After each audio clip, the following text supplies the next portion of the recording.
বিষয় গলগণ্ড রোগ ও তার আধুনিক চিকিৎসা।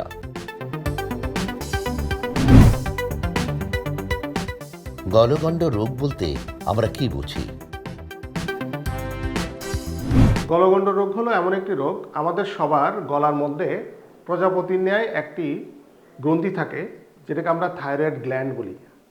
এই থাইরয়েড গ্ল্যান্ড যদি কোনো না কোনোভাবে বড় হয়ে যায় এবং সেটা যদি ভিজিবল হয়, তাহলে সেটাকে আমরা গলগণ্ড রোগ বলে থাকি।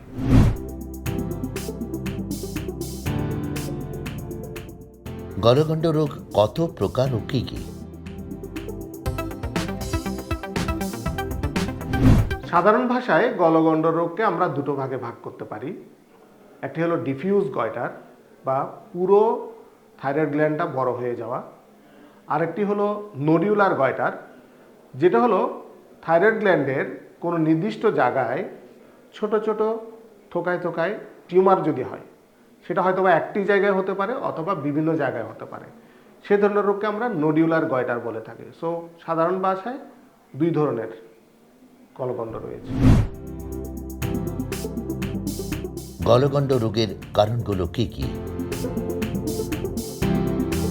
অধিকাংশ ক্ষেত্রেই গলগণ্ড রোগের তেমন কোনো কারণ খুঁজে পাওয়া যায় না, তবে এটার সাথে কিছুটা বংশানুক্রমিক অ্যাসোসিয়েশন রয়েছে। যদি আপনার বংশে যদি কারো যদি বিশেষ করে কিছু অটোইমিউন ডিজিজ যদি থাকে, যেটার কারণে যেই গলগণ্ড রোগটা হয় সেটা যদি হয়, অথবা যদি টিউমার জাতীয় যদি রোগগুলো যদি থেকে থাকে, বিশেষ করে যে থাইরয়েড নোডিউল যেটা বললাম যে থোকায় থোকায় বিভিন্ন জায়গায় ছোট ছোট টিউমার হওয়া, ওগুলো যদি থেকে থাকে বংশানুক্রমিকভাবে, তাহলে হতে পারে। তবে অনেকের ক্ষেত্রে এমনিতেও হতে পারে, যে পরিবেশগত কারণে অথবা এমনিতেই সেই নোডিউলটা হতে পারে। গলগণ্ড রোগের লক্ষণসমূহ কি কি? অধিকাংশ ক্ষেত্রেই শুরুর দিকে গলগণ্ড রোগের কোনো ধরনের লক্ষণ পাওয়া যায় না, তবে অনেকের ক্ষেত্রে এটা ভিজিবল হইতে পারে বা দেখা যেতে পারে। এই থাইরয়েড গ্ল্যান্ডটা যদি বড় হয়ে যায়, সেক্ষেত্রে কিছু কিছু রোগের ক্ষেত্রে ক্যান্সার হয়, কিছু কিছু রোগের ক্ষেত্রে ক্যান্সার ছাড়া হয়। তবে অধিকাংশ ক্ষেত্রেই 97-এরও বেশি % রোগীর কিন্তু ক্যান্সার হয় না। সো অধিকাংশ ক্ষেত্রে ক্যান্সার ছাড়া থাকে, এবং যে ক্যান্সার ছাড়া যেই গলগণ্ডটা থাকে অথবা থাইরয়েড নোডিউল, এগুলো কিন্তু নিজে কোনো তেমন ক্ষতি করে না। তবে সে যদি বেড়ে যায়, তাহলে আশেপাশের যেই অঙ্গ প্রত্যঙ্গ যেগুলো আছে সেগুলোর উপরে চাপ প্রদান করে। সো আমাদের কাছে যে রোগীগুলো আসে, সেগুলো কিন্তু আসে যে কিছু না কিছু লক্ষণ নিয়ে।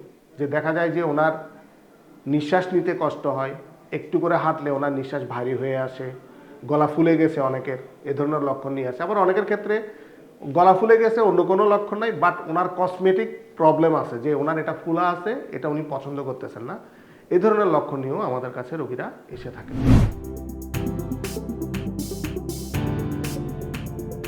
গলগণ্ড রোগ নির্ণয়ের পদ্ধতি কি কি? গলগণ্ড রোগের প্রকারভেদে আমরা বিভিন্ন ধরনের পরীক্ষা করিয়ে থাকি। তবে অধিকাংশ রোগীর ক্ষেত্রে আমরা থাইরয়েড প্রোফাইলটা করি, যে সেখানে 3 ধরনের আমরা হরমোনাল অ্যানালাইসিস করি। একটা হলো TSH বলে, থাইরয়েড স্টিমুলেটিং হরমোন, সেটা পরীক্ষা করি।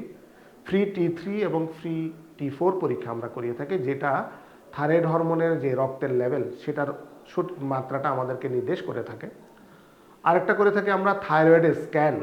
এই পরীক্ষার মাধ্যমে এটাকে অতিরিক্ত পরিমাণে কাজ করতেছে নাকি কম কাজ করতেছে সেটা আমরা দেখতে পারি। আরেকটা আছে থাইরয়েড আলট্রাসোনোগ্রাফি। আলট্রাসোনোগ্রাফিটা আমরা অধিকাংশ রোগীর ক্ষেত্রেই করে থাকি। এখানে আমরা এই যেই ডিফিউজ গয়টার মানে পুরোপুরি বড় হয়ে গেছে কিনা, নাকি নোডিউলার গয়টার অথবা থোকায় থোকায় বিভিন্ন জায়গায় টিউমার হয়েছে কিনা, সেটা আমরা ডিফারেন্সিয়েট করতে পারি। এবং সাথে আলট্রাসোনোগ্রাফির মাধ্যমে আমরা এটা ক্যান্সারের দিকে চলে যাচ্ছে কিনা নোডিউলটা, এবং নোডিউলের ভিতরে কত ধরনের বিভিন্ন ধরনের নোডিউল থাকে, সেই ডিফারেন্সিয়েশনটাও আমরা করতে পারি। আর এরপরে আছে হলো FNAC অথবা কোর নিডেল বায়োপসি পরীক্ষা। FNAC পরীক্ষাটা হলো একটা ছোট্ট সুইয়ের মাধ্যমে আপনার যদি কোনো টিউমার থাকে গলার থাইরয়েড গ্ল্যান্ডের ভিতরে, সেখান থেকে রস নিয়ে দেখা হয়, স্লাইডের মাধ্যমে যে পরীক্ষা করে দেখা হয় যে এখানে কোনো ধরনের ক্যান্সার জাতীয় কোনো ধরনের সমস্যা আছে কিনা সেটা। আর বায়োপসিটা হলো এটা খুবই সুপার স্পেশালাইজড সেন্টারে করা হয়, যেখানে ওখান থেকে মাংস একটা ছোট্ট সুইয়ের মাধ্যমে মাংস কেটে নেওয়া হয়, কোন নিডল বায়োপসি যেটা, মাংস কেটে নিয়ে সেখানে দেখা হয় যে এখানে ক্যান্সার আছে নাকি নেই। সো এটা হাইলি স্পেসিফিক। আর এরপরে কিছু কিছু টেস্ট আমরা করি, ওগুলো আরও বেশি হায়ার সেন্টারে করা হয়, যে ওখান থেকে এফএনএ স্যাম্পল নিয়ে সেটার কিছু আমরা জেনেটিক মিউটেশন আছে কিনা, যে ক্যান্সারের অনেকগুলা কোষের যেরকম কিছু মিউটেশন আছে সেগুলো আমরা পরীক্ষা করে দেখতে পারি। এটা আরও হায়ার সেন্টারে আমরা করি। সো আমাদের দেশে মোটামুটি সবগুলো পরীক্ষায় অ্যাভেলেবল আছে। আমরা যে রোগীর ক্ষেত্রে যে পরীক্ষাগুলো করতে হয়, হয়তোবা আমরা অনেকের ক্ষেত্রে সবগুলাই করি, অনেকের ক্ষেত্রে কিছু কিছু আলাদা আলাদা করে কম করে আমরা করি। গলগণ্ড রোগ হলে খাদ্যাভ্যাসের কোনো পরিবর্তন আনতে হবে কি? আমাদের কাছে নিয়মিত রোগীরা আসেন, যে বলেন যে স্যার আমার থাইরয়েডের সমস্যা আছে, আমি স্যার থাইরক্স খাই অথবা অ্যালট্রক্সিন খাই অথবা থাইরোনর খাই, আমি স্যার এই খাবারগুলো খাচ্ছি না। অধিকাংশ ক্ষেত্রে দেখা যাচ্ছে কি, যেসব রোগীগুলো থাইরয়েডের রিপ্লেসমেন্ট পাচ্ছেন তাদের ক্ষেত্রে আসলে এই ধরনের বিভিন্ন ধরনের খাদ্য যে এটা বন্ধ করার যেই প্রবণতাটা আছে এগুলো প্রয়োজন হয় না। হ্যাঁ, তবে কিছু কিছু আছে যে খাবার যেগুলো গয়েট্রোজেন, যেগুলো গলা ফুলাটা বাড়াইতে পারে, যেমন ফুলকপি, বাঁধাকপি, হ্যাঁ, সয়া জাতীয় খাবার, কিছু মিল্ক প্রোডাক্ট, হ্যাঁ, এই জাতীয় খাবারগুলো আপনার গয়েট্রোজেন, এগুলা যেগুলো আপনার থাইরয়েড গ্ল্যান্ডের হরমোনের উৎপাদনটা কিছুটা কমাতে পারে এবং সেটা আপনার হয়তোবা একটু গলা ফুলাটাও আসতে পারে। সো তো যদিও বা এগুলোর প্রভাব খুব বেশি না, তবে এই জাতীয় খাবারগুলো কিছুটা গয়েট্রোজেন হিসেবে পরিচিত। থাইরয়েড নডিউলের সর্বাধুনিক চিকিৎসা পদ্ধতি কি?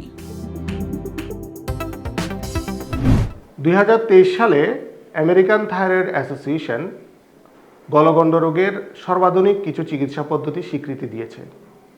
তার মধ্যে অন্যতম চিকিৎসা পদ্ধতিগুলো হলো থার্মাল অ্যাবলেশন পদ্ধতিসমূহ, যেখানে আছে রেডিও ফ্রিকোয়েন্সি অ্যাবলেশন বা আরএফএ, মাইক্রোওয়েভ অ্যাবলেশন বা এমডব্লিউএ, লেজার অ্যাবলেশন বা এলএ, এবং নন থার্মাল যে চিকিৎসা পদ্ধতি আছে তার মধ্যে আছে হলো ইথানল ইনজেকশন। এই পদ্ধতিগুলোর সুবিধা হলো এগুলোতে সার্জারির মতো কোনো ধরনের কাটাছেঁড়া নাই। 1 থেকে 2 ঘন্টার মধ্যেই এই পদ্ধতিতে চিকিৎসা করা সম্ভব। এই চিকিৎসা পদ্ধতিগুলোতে কোনো ধরনের হাসপাতালে ভর্তির প্রয়োজন হয় না। রোগী দিনে দিনেই বাসায় ফিরে যেতে পারে এবং দিনের 1-2 দিনের ভিতরেই উনি ওনার স্বাভাবিক কাজকর্মের ভিতরে ফিরে যেতে পারেন। এটি কমপ্লিটলি কসমেটিক, এখানে গলায় কোনো ধরনের দাগ হয় না এবং এটি কমপ্লিটলি থাইরয়েড গ্ল্যান্ড সেভিং। দেখা যাচ্ছে শুধুমাত্র টিউমার অংশটাই নষ্ট হয়, বাকি যেটি ভালো অংশ থাকে থাইরয়েড গ্ল্যান্ডের সেগুলো ইনটেক্ট থাকে এবং সেগুলো নষ্ট হয় না। এবং এই পদ্ধতিতে চিকিৎসার পর কোনো ধরনের হরমোনের ঔষধ কিংবা ক্যালসিয়াম খেতে হয় না, যেখানে থাইরয়েড এই যে গ্ল্যান্ডের নডিউলের যে রোগীগুলো এদের কোয়ালিটি অফ লাইফ যেটা, এটা কোনো ধরনের হ্যাম্পার হয় না বা সমস্যায় পড়ে না, যেটা সার্জারির ক্ষেত্রে হয়। সেখানে দাগ হয়, রোগীকে সারা জীবন ঔষধ খেতে হয়, সারা জীবন রোগীকে ডাক্তারের ফলো আপে থাকতে হয়।